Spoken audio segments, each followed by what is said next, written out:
What's up, everyone? This is our two-player lock of the day for day 4. Starting off with John, taking him over on an adjusted 8.5 points. You can run this all the way up to 11.5 based on the data I'm about to provide. He's averaging 22.1 points per game, has been able to clear the line of 11.5 in 8 out of 8 of his last games, and also has a field goal percentage of 52%, three-point percentage of 39.9, free throws 84.4%, and has played 30.5 minutes per game on average.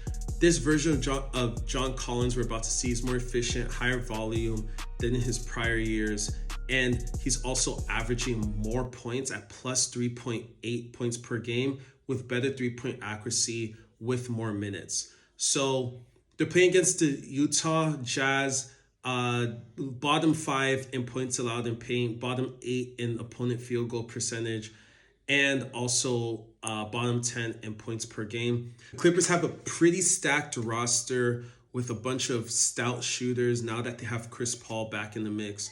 However, this number is very easy for him to clear. He could definitely get over it in the first half if he becomes just a focal point of their offensive rotation. I think this should be fairly easy for him to go over, so we're locking that in. Next, I'm taking Kylian for over 0.5 goals. Mbappe so far is averaging 1.4 goals per game based off of his last 5 matches.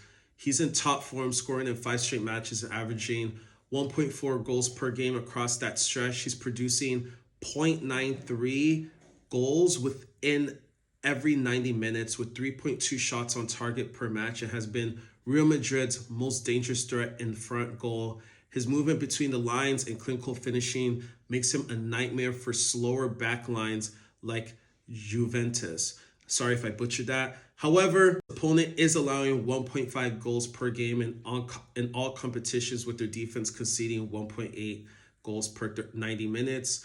So I think this is honestly another no-brainer.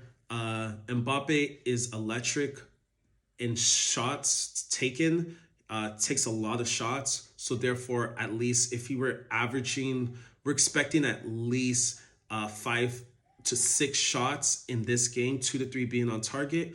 So this should be a fairly good hit at a 78% hit probability. So locking those two in. Let me know if you guys are tailing. If you guys want access to all of the picks and so much more, make sure to join the Discord for your 3-day free trial. The link is in the bio.